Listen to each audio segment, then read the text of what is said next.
Come to the end of the Q&A part of the debate, and it's time to move on to the closing statements. By draw of cards earlier in the day, the order of closing statements will be first Ms. McMahon, second Mr. Simmons, and third Mr. Schiff.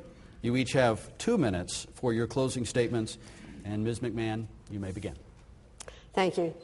I'd once again like to thank the hosts of this debate this evening, and for those of you who are here in the live audience, and for those of you who are at home for your participation. I'd like to take a minute to ask a couple of questions. Have any of you ever missed a credit card payment, been late for your car payment, maybe even your mortgage payment? Have you lost your job? Do you know of someone who's lost their job? Have you ever been bankrupt, lost your home, lost your car, lost your credit, even maybe perhaps lost your business? Well, I didn't ask any of you to raise your hand, but I will. I've been there. It's not a good place to be, and I don't want you to get there. But I was able to come back and live the American dream. Last September, I announced my candidacy for the United States Senate, and since that time, I have attended over 350 meetings around the state. I'm listening to you. And I hear your frustration. I hear your concern for our economy. I hear your anger at the way that Washington is taking our country. I'm not running because I need a job. I understand what you're thinking, and I'm running for the United States Senate because I want to represent you.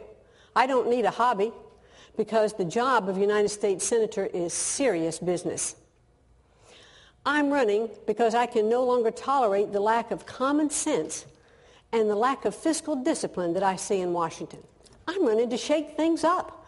I want to offer a fresh perspective. I'm not a career politician, but I have built $1 billion business out of bankruptcy, and I've created over 500 jobs here in Connecticut. I've raised my family here, and I want us to have the best representation in the Senate that we can possibly have. I want to be your senator. I want to hear what you have to say. And if you elect me to serve, it would be my honor and privilege to serve you.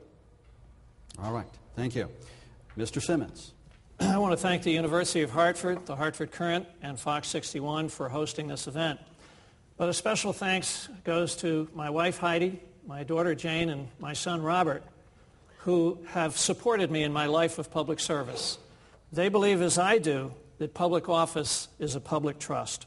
And there's another member of my family I'd like to mention, my grandfather, Charles Simmons, born in Brooklyn, New York, the oldest son of seven, the oldest brother of seven, the son of 2 immigrants from Ireland, who went to work at 14, joined his father at 18 to form a family business.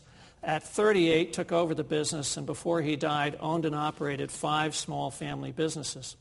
The Simmons family did not come here for a government program, for a stimulus or a jobs bill. They came here for freedom, opportunity, and free enterprise. And that free enterprise gave them the opportunity to achieve what we call the American dream. I believe the American dream is at risk in America today because of a powerful and invasive federal government that is taxing too much, spending too much, and taking away our freedom. I didn't spend 2 tours in Vietnam fighting for freedom to lose it here at home. And I believe we have to reestablish the engine of our economy, small family businesses which create jobs and provide prosperity across the state and across the country. These are serious times. They call for serious leadership. I believe I'm the only candidate who has a comprehensive plan for prosperity. I'm certainly the only candidate who has served in war and worked for peace. The character of our Republican Party will be conveyed by the nominee that we select. I hope that my character as a public servant will reflect their choice. And I ask all of you here tonight in the audience and out there in the state of Connecticut for your support so I can continue my life of public service. Thank you. All right, Mr. Simmons, thank you. And Mr. Schiff. Sure. First of all, I'd like to thank my hosts, the moderator, members of the audience, and people watching at home. You know, I think our nation is at a critical point in its history. And I think I bring a unique understanding of the issues that unfortunately is missing in Washington today. In the first place, I'm an economist who actually got it right.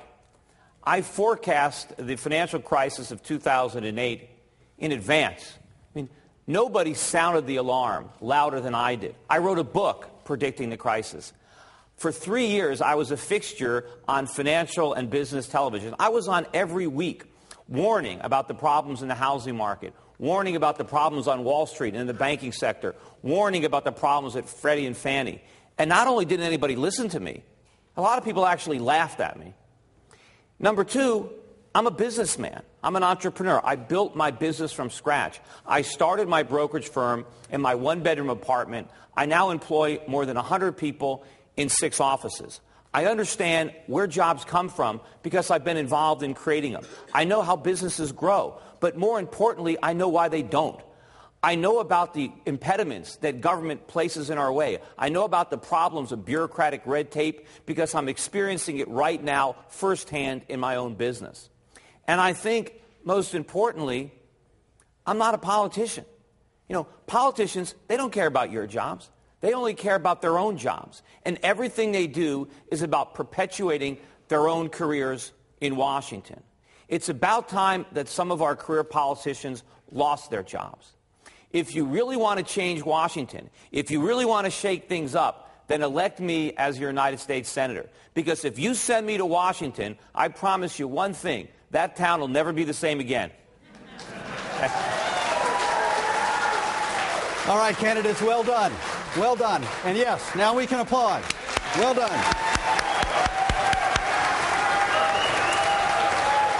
All right, and while we close out, just let me say that concludes our debate. We hope you found it helpful. You can find links to all the candidates' websites on ctnow.com.